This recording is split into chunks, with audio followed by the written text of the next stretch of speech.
Hey gang, Dexter and Bertie here at the Lake House, Charlotte, North Carolina. We're not here very much, but we're going to have a chance to talk to you as leaders. And we want to tell you, we're looking at a few months from now, coming up actually a few weeks from now, we're going to start 2006, a brand new year. And brand new thinking and brand new dreams will make it the biggest year we've ever had in history. You make the difference. Your thinking makes the difference. It doesn't matter what we're looking at. We look at roughly four kinds of people. Number one, everybody wants to help the poor. But the poor have to help themselves.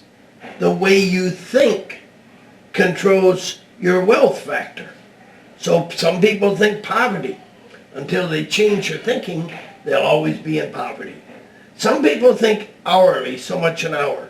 As long as they think that, limited income. Some people think wage, so much a month or so much a week or so much a year. Limited thinking. Bertie and I, back about 37 years ago, we found a book called The Magic of Thinking Big. And it transformed our life because the first thing we had to do was get wealth thinking instead of existence thinking, poverty thinking. And we had to grow it one step at a time. And we couldn't get there before we dreamt there and thought there. And then we had to discipline ourselves to make sure we did it. Yes, and I had to learn when I was doing this business every night with no excuses. And it was book it in advance. Otherwise, regret what I didn't do because you make excuses. And there's a new book out called No Excuses Acceptable. And it's important that you read to feed the brain that's going to control your lifestyle.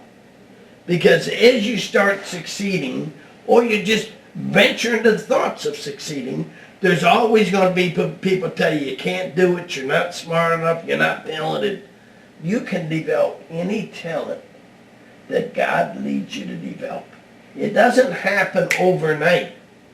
Shy people become outspoken. Quiet people get faith. Non-dreamers get dreams. Takes one step at a time. And poor people become wealthy. The poorest people in the world normally accept poverty or decide, I am not going to live this way the rest of my life. And if you read the Forbes 400 richest people in America, they came from poverty and didn't like it and changed it. So we believe this will be the best year of the rest of your life. Soon as you get your thinking right, that mentality, other people are wealthy, why not me? You know, today Bertie and I know we're broke next to the way we think. But we're so wealthy next to what we used to think was wealthy. Right. Or the way we used to think. Or the way we used to think at all.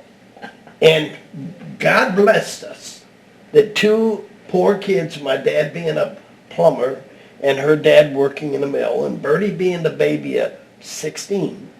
And I'm one of 5, and people would say, you come from such a big family. It was a relief for me to a degree to be dating somebody that came from a much bigger family, which shrunk mine down. In reality, people could come up to me today and say, hi, Uncle Dexter, and I can be their uncle and not even know it. Because I married into somebody that was aunt and uncle to so many people, and I never learned all my relatives' names. Okay? And you're going to build a business big enough, you will not know all your group leaders' names. That should be your goal. Yes, amen. Your dream. We believe in you. God bless you. Dexter and Bertie, over and out.